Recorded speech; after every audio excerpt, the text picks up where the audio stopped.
Hi guys, here's Lizzie. Today's video is gonna be about books to read to look smart, because everybody loves to look smart. I mean, me first.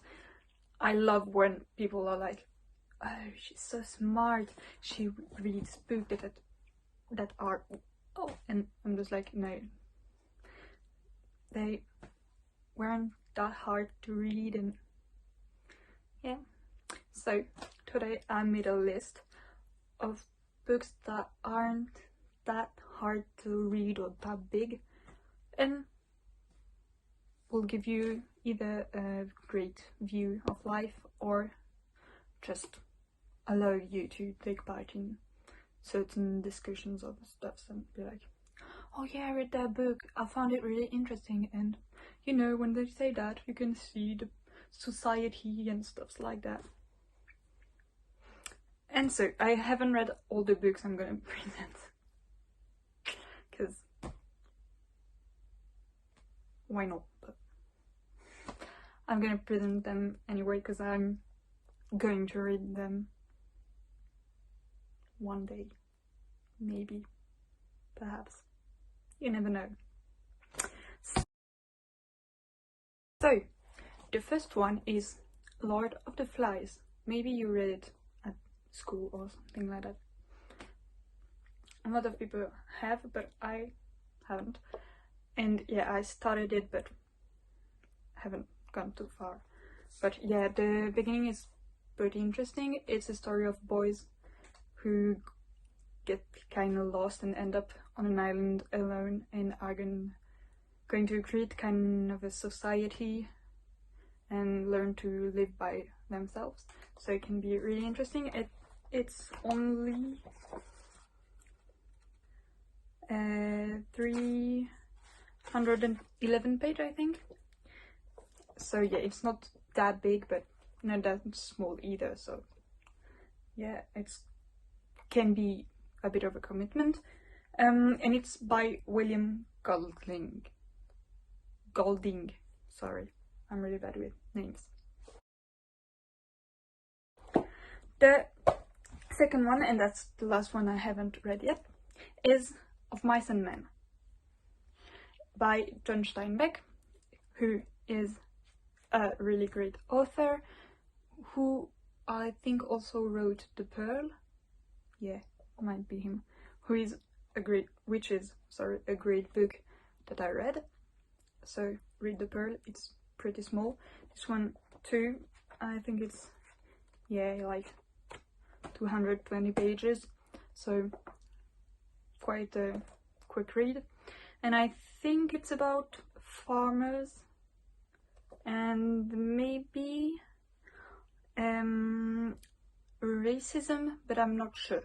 So you might just want to search on the internet and just what you found rather than what I tell you, because it might just be bullshit. Next book, I don't really remember it fully, because I read it in school when I was like 12, I think, so it was pretty long time ago. But it's Fahrenheit 451 by Ray Bradbury. It's a book in which books are forbidden and burnt, because Fahrenheit 451, if you didn't know, is the temperature at which paper burns. And so it's kind of a futuristic novel. Yeah, maybe quite a bit science fiction, dystopian thing. It's pretty interesting to read, but if you're young, don't read it, because when I read it, I didn't understand at all.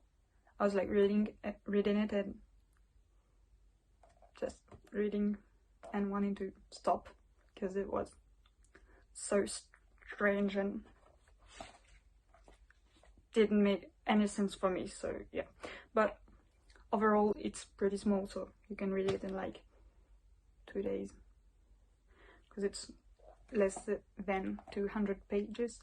So if you have to read it for school, you can read it pretty quickly, and if you just want to look smart and be like, yeah, I read 4 and 51, and not my jam, but yeah, you can read it pretty quickly and forget about it after, and grieve for the lost brain cells. Anyway. The next one is a book I quite liked, and good for you, there's a movie about it. I don't think there was any movie for the last ones. And it is The Great Gatsby by Scott Fitzgerald. It's a story that takes place in the 60s, 50s, don't remember. But yeah, kind of time when there were like big parties at rich people mansions and stuff, and the main character Gatsby have a great mansion, and his neighbor, who is also the narrator, is invited at his place and stuff, and there's love story, drama, and all that kind of things.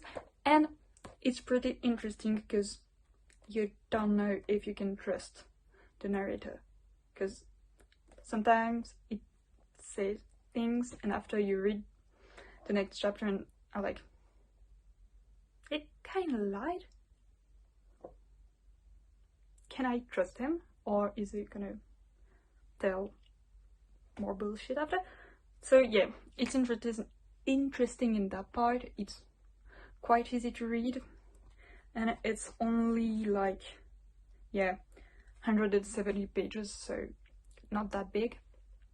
And yeah, it's always interesting to read that kind of classics because it makes you look smart, teaches you stuffs, and there's a movie with great actors in it, so, and after you can like read the book, watch the movie, and spend the movie being like, wasn't like that in the book, the book was better, and stuff like that. And I love doing this.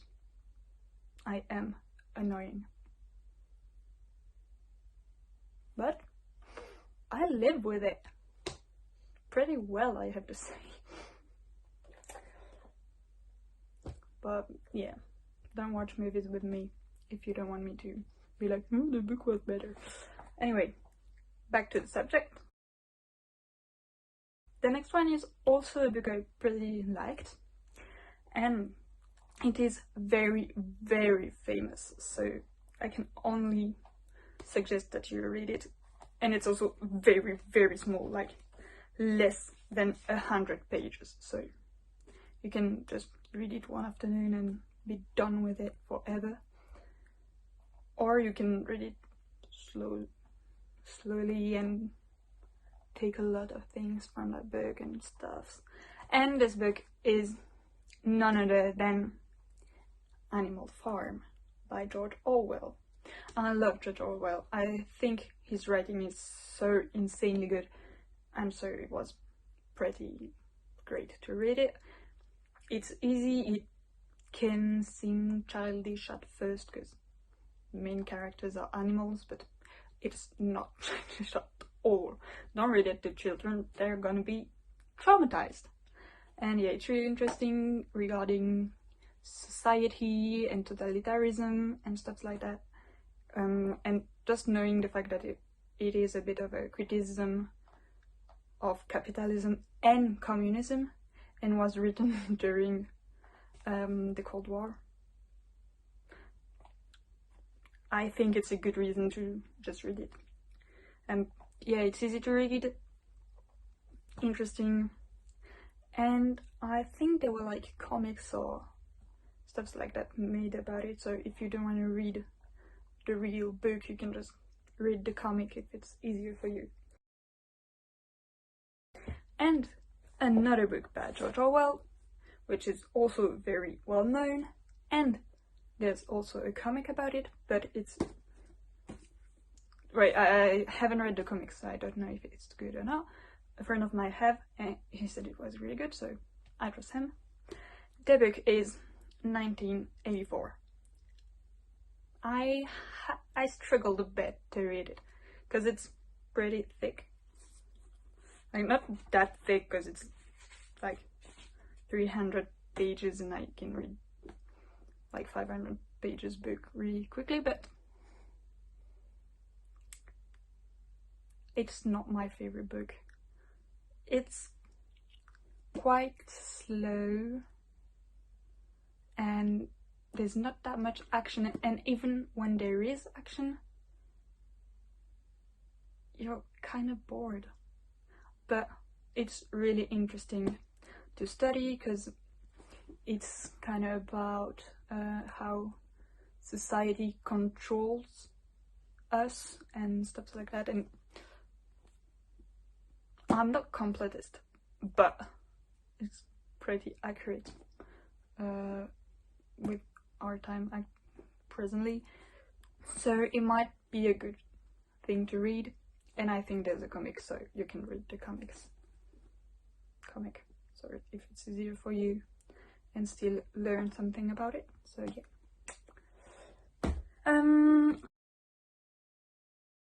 Last English book, which is one of my favorites, so you're probably gonna hear a bit more about it, and it is Little Women by Louisa May Alcott. Sorry. I loved that book. I read it and was amazed. The more I read, the more I wanted to read. The characters are insanely good, and yeah, it's the story of the March family, the mother and the 4 girls, and just basically how they live their life. So it's kind of an historical novel, and it's really, really well written, and all the characters are interesting, and you see a bit like everyone in each chapters, and yeah, I really liked it. And there's also several movies about this book, so you can watch them. And yeah, you can always look smart if you say you read like old English literature, or this one is American, but old literature. And it's nearly the end. If you do speak French, I recommend you 2 little books. One is from Albert Camus, and it's really small, not hard to read, and well, it always looks smart to say you read Camus, so I read it. I really liked it. I read it like twice in a year or something like that. I might just read it again, even if I read it like at the beginning of the week. But anyway, and it's yeah, less than 200 pages. I think it even might be 100 pages. So yeah, pretty short and so easy to just go through it and then put it aside. And it's a bit of the an absurd author, so if you like absurd, read it. I think it's translated in English. I don't know if it's good or not, but you can read it even if you are an English speaker. It should be called The Stranger, I think, and because it's l'étranger in French. And the last one, I don't recommend that book particularly, but I recommend you to read any book by Molière, because it's theater, it's easy to read, interesting, pretty funny, because he's always insulting rich people and it's a lot of fun. And yeah, it's easy reads, and it always looks good to say you read plays. And yeah, if you don't want to read Shakespeare, I kind of get it. I never read Shakespeare, in fact, but I think it's easier than Shakespeare. But the vocabulary can be a bit hard, so if you're trying to learn French, might not be the best one to start with, but really good. I recommend those books. And yeah, I think that's it. Tell me if you have requests about videos, never know. I hope you liked it, hope you're inspired to read. I take it as my personal duty in life to make people want to read. So if you're inspired to read by any of my videos, you make me happy. And yeah, I hope you're doing well. I wish you a great day. Goodbye.